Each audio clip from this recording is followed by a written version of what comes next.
সম্মানিত ভিউয়ার্স, আসুন আজকে একটু আলোচনা করা হোক আমার লেখা বই থেকে। টপিকটা হলো আমরা কেন পবিত্র কোরআন নিয়ে ভাবব। এ ব্যাপারে মহান আল্লাহ সুবহানাহু ওয়া তাআলা কি বলেন শুনুন। লা আনজালনা হাযাল কুরআনা আলা জাবালিল রাআইতাহু খাশিয়াম মুতাসাদিন মিন খাশিয়াতিল্লাহ ওয়া তিলকা আমসালু নাদরিবুহা লিন-নাসি লাআল্লাহু ইয়াতাফাক্কারুন। আল্লাহ সুবহানাহু ওয়া তাআলা পবিত্র কোরআনুল কারীম সূরা হাশর 59 নম্বর সূরার 21 নম্বর আয়াতে কারিমে বলছেন আল্লাহ তার রাসূলকে যে আমি যদি এই পবিত্র কোরআনকে পর্বতের উপর নাজিল করতাম তাহলে তুমি দেখতে ইহা আল্লাহর ভয়ে বিদীর্ণ হয়ে গেছে, ধসে পড়েছে। আমি মানুষের জন্য ইহা বর্ণনা করি এই জন্য যেন যাতে তারা চিন্তা ভাবনা করে। আমরা কি কোনো দিন পবিত্র কোরআন নিয়ে এত গভীরভাবে চিন্তা ভাবনা করেছি?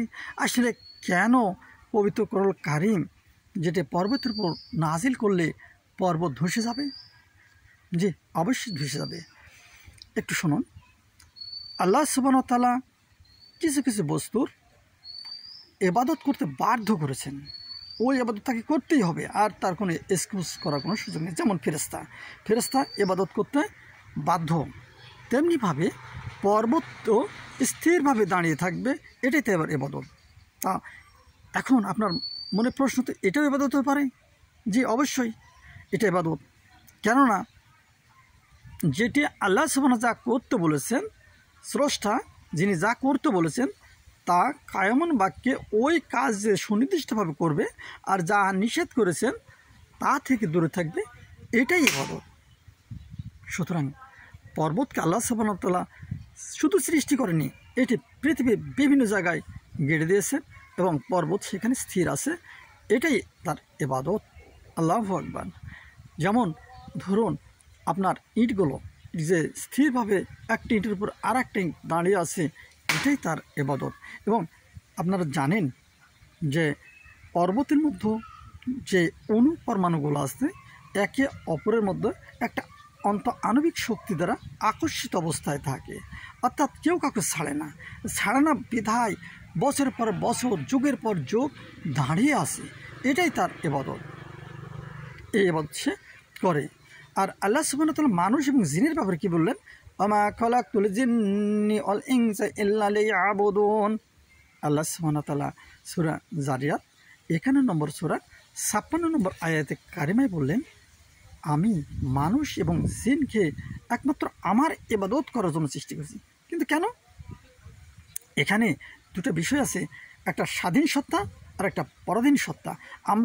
যদিও আমরা সৃষ্টি হিসেবে অবশ্যই আল্লাহ সুবহানাহু ওয়া তাআলার উপর পরাধীন, কিন্তু জীবন পরিচালনার ক্ষেত্রে জীবন ভালো এবং মন্দর দিকে নিয়ে যাওয়ার জন্য আমরা কিন্তু স্বাধীন।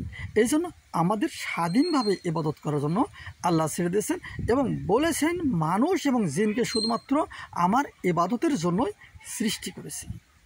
অর্থাৎ একজন মানুষ ইচ্ছে করলে ইবাদত করতে পারে, ইচ্ছে না করলে ইবাদত নাও করতে পারে। আর একটু ভাবা যাক, পাহাড় পর্বত থেকে শুরু করে আসমানগুলো যে শূন্য যে স্থাপন করা হয়েছে, যদি আসমান ভেঙে পড়ে যেত, অর্থাৎ গাফেল হয়ে যেত, যদি আল্লাহর উপর গাফেল থাকতো, যদি আল্লাহর আনুগত্য তারা স্বীকার না করতো, তাহলে কী হতো?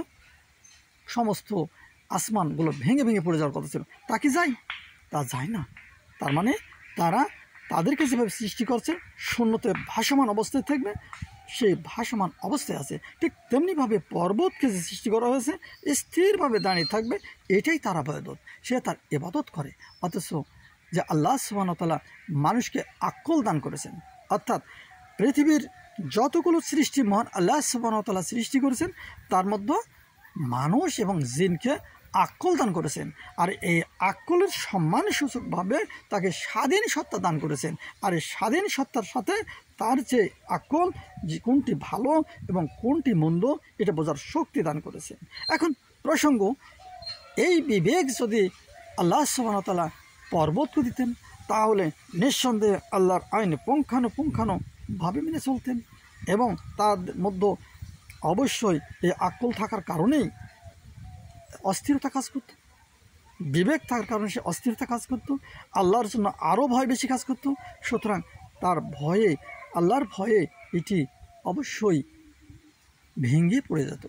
অথচ আমরা মানুষ, আমরা পবিত্র কোরআন ধারণ করি, কিন্তু পবিত্র কোরআনের মর্যাদা আমরা বুঝি না, এবং পবিত্র কোরআন আমরা ঠিকভাবে অনেকেই পড়ি না। তাই আসুন পবিত্র কোরআন কারিমের আয়াতগুলো পড়ুন এবং সেটা বোঝার চেষ্টা করুন এবং চিন্তাভাবনা করুন। অবশ্যই এই পবিত্র কোরআন কারিম মানুষের হেদায়েতের জন্য এসেছে, মানুষের হেদায়েতের জন্য এসেছে। আসুন আমরা এখান থেকে হেদায়েত গ্রহণ করার চেষ্টা করি। মহান আল্লাহ সুবহানাহু ওয়া তাআলা আমাদের সেই শক্তি দান করুন। সকল আমিন। আসসালামু আলাইকুম ওয়া রাহমাতুল্লাহ।